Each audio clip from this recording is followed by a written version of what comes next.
بسم اللہ الرحمن الرحیم۔ السلام علیکم ورحمۃ اللہ وبرکاتہ۔ اس نے بہت اچھے نمبروں سے FSC کر لی تھی۔ اس کی والدہ اپنی بیٹی سے نہایت خوش تھی۔ اس کے والد کا انتقال اس کی پیدائش کے 7 سال بعد ہو گیا تھا۔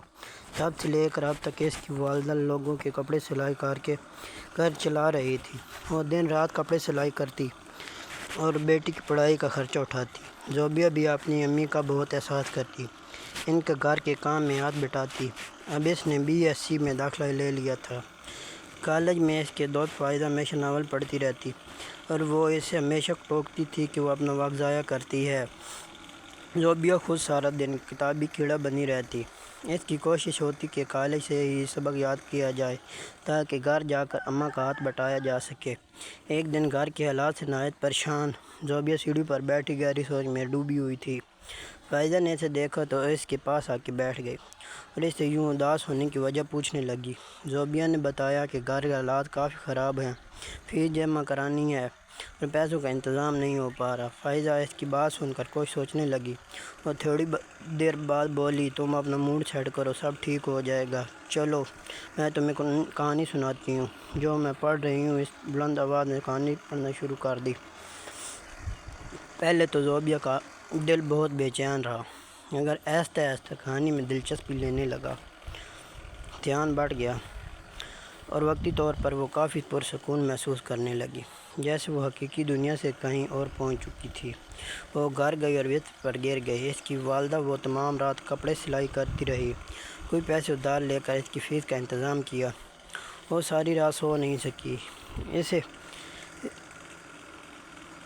اس کہانی کی کردار بار بار یاد آ جاتے اور کروٹیں بدل ساری رات بستر پر لیٹی کہانی سوچتی رہی۔ اس پاس بیٹھی کپڑے سلائی کرتی ماں دکھائی نہیں دی، وہ کسی اور دنیا میں پہنچی ہوئی تھی۔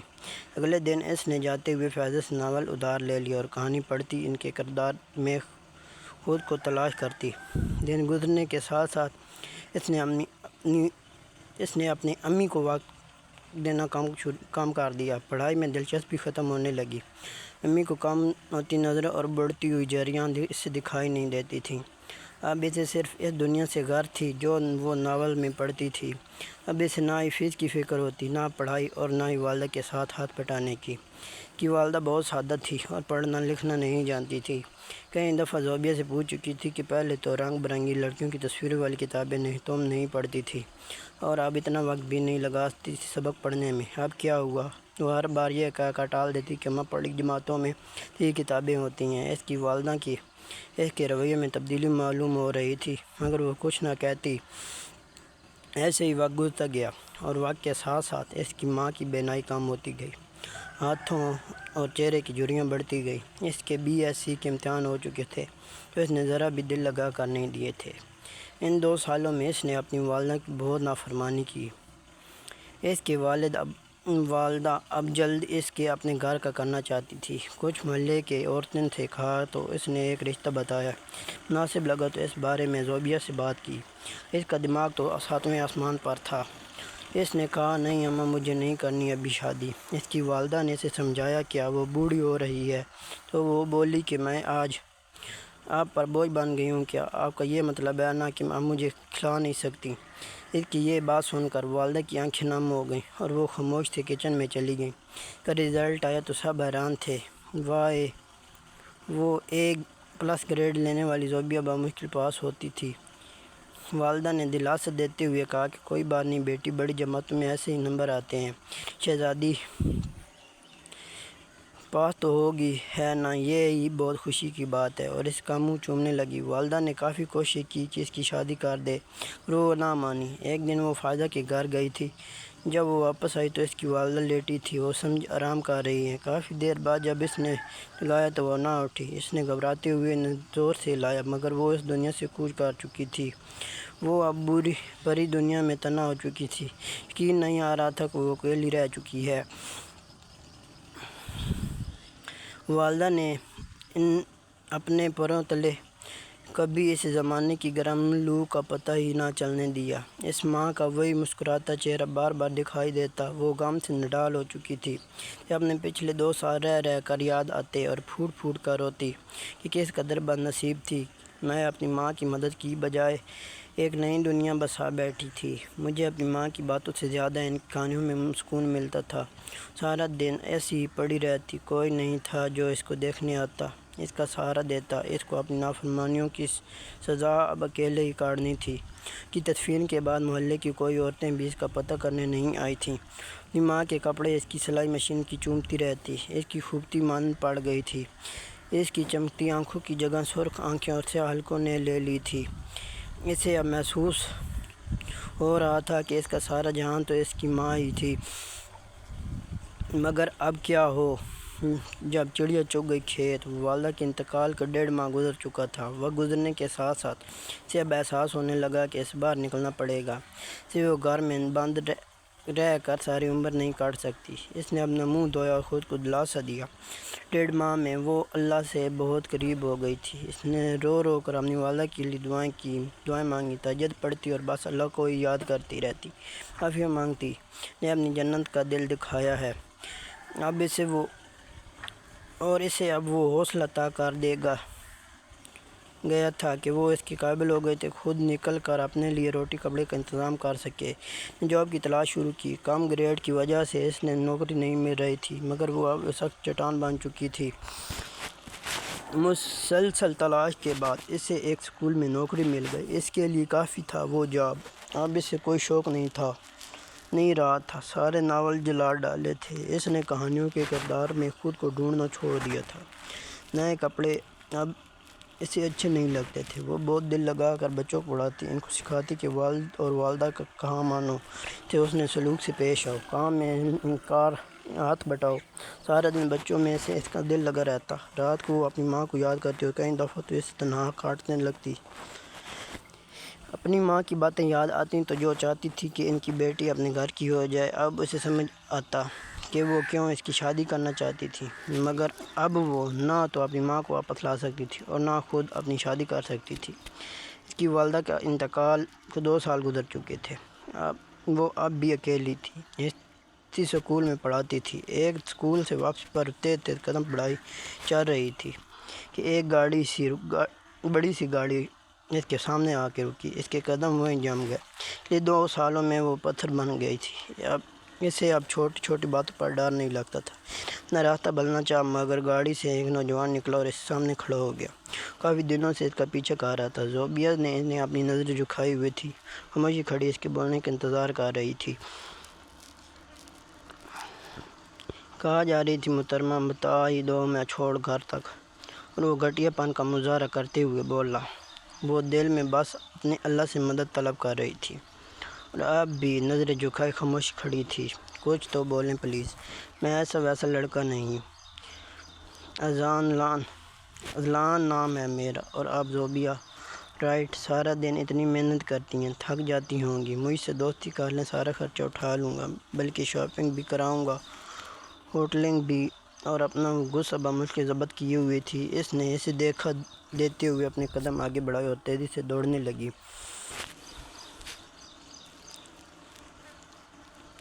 پچھلے 2 سال میں وہ کئی ایسی باتیں تو سن چکی تھی، مگر آج ہوا تھا اس نے کبھی سوچا بھی نہ تھا۔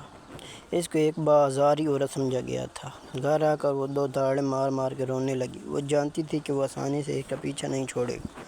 اگلے دن وہ محتاط ہو کر چل رہی تھی۔ آج اس نے گاڑی دیکھتی 15 پر کال ملا دی اور تیز قدموں سے چلنے لگی۔ وہ گاڑی سائیڈ پر لگا کر دوڑتا ہوا اس کے سامنے آ کھڑا ہوا۔ جواب نہیں دیا آپ نے محترمہ؟ کیا قبول نہیں؟ تعلق کوس دولت؟ کال چل رہی تھی اور وہ تیز سے اللہ مسلم پڑھ رہی تھی۔ اسے آج یہاں سے جانا نہیں تھا، بلکہ اسے جیل بھجوانا تھا۔ وہ کافی دیر اسے ہی بکواس کرتا رہا اور زوبیہ خاموش نظر جھکائے کھڑی اس کی بکواس سنتی رہی۔ پولیس آ گئی، پولیس بلائی، ہاں وہ کہکا لگاتے ہوئے ہنسا، مگر اس کی کسی بات کا اثر اس نہیں ہوا تھا۔ پولیس نے اسے ڈالے میں بٹھایا اور چلی گئی۔ اگلے دن وہ جب اپنے گھر پہنچی تو دروازے کے سامنے اسے کھڑا پایا۔ وہ بالکل بھی حیران نہیں ہوئی تھی، کیونکہ وہ جانتی کہ یہ بار آ جائے گا۔ پیسہ بولتا بھی ہے اور پیسے اداروں کو خریدتا بھی ہے اور آگے بڑھی مگر اس نے اس کا راستہ روک لیا۔ کیا کرو گی؟ چلو کھولو دروازہ، اندر بیٹھ کر بات کرتے ہیں۔ اب اسے معلوم ہو گیا تھا کہ اسے اپنی خاموشی توڑنی پڑے گی، مگر وہ اب خاموش رہی۔ کیا ارادہ ہے؟ پھر چلیں اندر ہم، ویسے بھی شام ہو رہی ہے۔ ہاں اندر جائیں گے، فکر مت کریں۔ ویسے تمہاری اتنی اچھی خصلتیں دیکھ کر معلوم تو یہ ہوتا ہے کہ تمہاری بہن نہیں ہے، لیکن اگر ہے تو اسے میرے پاس لانا، تم ان کی قیمت لگوا دوں گی۔ بہت زیادہ قیمت لگا دی تم نے، میرے خسارے کا سودا نہیں کرنا چاہیے۔ میری بہن لاوارث نہیں ہے، زبان سنبھال کے بات کرو۔ وہ شدید غصے میں بولا تھا۔ اس نے سوالیہ انداز میں کہا، میں لاوارث ہوں؟ وہ وہاں مزید ایک سیکنڈ بھی نہ ٹھہرا۔ گھر جا کر غصے سے اپنے کمرے کا دروازہ بند کیا اور زمین پر بیٹھ گیا۔ اس کے کانوں میں اس کے الفاظ گونج رہے تھے۔ کئی گھنٹے وہ ایسے ہی بیٹھا رہا، گہری سوچوں میں۔ پھر اچانک اس کے کانوں میں آواز آئی، بے شک اللہ صبر کرنے والوں کے ساتھ ہے، القرآن۔ اب میں نے اس کو لاوارث سمجھا، اس کے ساتھ تو اللہ ہے۔ اسے اپنی غلطی کا احساس ہونے لگا تھا۔ وہ اپنی بہن کے بارے میں ایسی بات برداشت نہیں کر سکتا اور ایک عزتدار شریف لڑکی کی عزت کو نیلام کرنے چلا تھا۔ اس کی آنکھیں بھر آئیں۔ پھر قرآن کی ایک اور آیت سنائی دی، اور ہرگز اللہ کو بے خبر نہ جانو، ظالموں کے کام سے انہیں ڈھیل نہیں دے رہا مگر ایسے دن کے لیے جس میں آنکھیں کھلی کی کھلی رہ جائیں گی۔ سورۃ ابراہیم آیت نمبر 56۔ یہ آیت اس کے سر پر ہتھوڑی کی طرح لگی۔ اس کے والد نے قرآن کی تلاوت چلائی، پھر بھی وہ ایک نیک خاتون تھیں، مگر اذلان کے باپ کے پیسے نے بہت بگاڑ دیا تھا۔ وہ اپنی ماں کا بہت نافرمان تھا۔ جیل سے بھی اس کو اس کی ماں ہی نکلوا کر لائی تھی۔ وہ گھر میں تلاوت چلایا کرتی تھی اور قرآن سنا کرتی تھی۔ ایک مومن میں آج بھی وہ رشوت دے چکی تھی۔ نہایت شرمندہ تھی اپنے آپ میں۔ اگلی صبح جب وہ اسکول جانے کے لیے گھر نکلی تو اذلان کے والد سامنے پایا۔ وہ انہیں نہیں جانتی تھی۔ جی کون ہیں آپ؟ اس نے نہایت ہی ادب سے پوچھا۔ بیٹا بیٹھ کر بات ہو سکتی ہے کیا؟ سوالیہ انداز میں بولی۔ انہوں نے گھر میں داخل ہونے کا اشارہ کیا اور خود بھی اندر چلی گئیں۔ ڈرائنگ روم میں پڑی ایک کرسی پر انہیں بٹھا کر کہا۔ خود پاس پڑی چارپائی پر بیٹھ گئی۔ جی بتائیں کون ہیں آپ؟ مجھے ناچیز کو سارا کہتے ہیں، میں اذلان کا والد ہوں۔ والدہ ہوں۔ یہ سنتے ہی اس کے چہرے کے تاثرات بدل گئے۔ آپ میرے گھر میں کیا کر رہی ہیں؟ بہتر ہوگا آپ یہاں سے چلی جائیں۔ مجھے شک کا نام تو کیا سمجھ سکتی ہوں، آپ کی ناراضگی جائز ہے، لیکن بیٹا کیا بیٹا؟ آپ کا بیٹا دوسروں کی بیٹی کی قیمتیں لگا پھرتا ہے اور آپ مجھے تو بیٹا مت کہیں، پلیز چلی جائیں میرے گھر سے، خدا کا واسطہ۔ مجھ جیسی لاوارث کے گھر آپ کا کیا کام؟ وہ یہ کہتے ہوئے کھڑی ہو گئی تھی۔ آپ کے بیٹے کے نزدیک میں ایک بازاری لڑکی ہوں۔ آپ عزتدار لوگ یہاں ایک بازاری لڑکی کے گھر کیا کرنے آئے ہیں؟ اور آپ ہی ہیں نا وہ جس نے رشوت دے کر اسے جیل سے نکلوایا ہے؟ جب جیل سے نکلوایا ہے تو میرے پاس کیا لینے آئی ہیں؟ جیسے رو رہی تھی، نافرمان اولاد ہے، کیا کروں، ماں ہوں۔ اس کے بعد انہیں برداشت کے رات جیل میں کاٹے۔ اسے برداشت نہیں کہ وہ رات جیل میں کاٹے۔ اس سے معافی مانگتے ہوئے آئی ہوں۔ بیٹا میں ایک مجبور ماں ہوں، میں اسے بہت سمجھاتی ہوں پر وہ میری کہاں سنتا ہے، وہ تو بس اپنی جوانی کے نشے میں ڈوبا ہے، جہالت چھائی ہے اس پر، مجھے معاف کر دو بیٹا۔ وہ ہاتھ جوڑتے ہوئے بولی، نافرمانی ایک وقت تھا جب میں اپنی ماں کی نافرمان اولاد ہوا کرتی تھی اور اسی نافرمانی کی سزا میں آج تک جھلس رہی ہوں۔ روز مرتی ہوں، روز پھر جی اٹھتی ہوں، روز ماں کی یاد کرتی ہوں، کیسے سمجھاتی تھی وہ مجھے، میں نافرمان تھی اپنی ماں کی، میں نے دل دکھایا تھا ان کا۔ وہ دھاڑے مار کر رونے لگی۔ اللہ کو ناراض کر بیٹھی میں۔ اذلان کی آنکھوں میں آنسو تھے، وہ پھوٹ پھوٹ کر رو رہا تھا۔ اس نے رات طے کیا تھا کہ صبح وہ زوبیہ سے جا کے معافی مانگے گا اور آئندہ کبھی کسی کی بہن بیٹی کو تنگ نہیں کرے گا۔ جب وہ پہنچا تو اس کی والدہ پہلے ہی موجود تھیں۔ ان دونوں کو اندر جاتا دیکھ چپکے سے وہ بھی سین میں آ گیا تھا۔ وہ کھڑا سب سن رہا تھا۔ آپ کو پتہ ہے آنٹی، میری امی میرے بچپن میں ہی بیوہ ہو گئی تھیں۔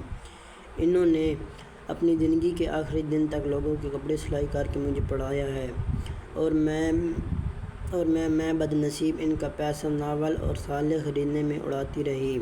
وہ راتیں جا کر کپڑے سلائی کرتیں اور میری فیس کے لیے لیا ہوا قرضہ چکاتیں، مجھے نوٹس کے لیے پیسے دیتیں اور میں نوٹ کی بجائے نئے نئے رسالے خرید لاتی۔ ڈیڈ برا آنے پر مسکرا کر مجھے دلاسا دیتیں۔ میری شادی کرنا چاہتی تھیں، پر میں نے ان سے ہمیشہ یہی کہا کہ اب میں بوجھ بن گئی ہوں آپ پر، مجھے سر سے اتارنا چاہتی ہیں۔ وہ رو پڑیں، ان کی آنکھیں نم ہو جاتیں۔ اس کی آواز دم توڑ گئی۔ وہ یوں چیخنے جیسے ایک ماضی کا اس کے سامنے کھڑا ہو، مارے صدمے کے وہ وہیں گر کر بے ہوش ہو گئیں۔ جب اس کی آنکھ کھلی تو وہ ہاسپٹل میں تھی۔ اس کے پاس اذلان کی والدہ تھی، وہ وہی ہسپتال لے کر آئی تھیں۔ اذلان سندھ سے ہی لوٹ آیا تھا، اس کی آنکھیں ابھی بھی نم تھیں۔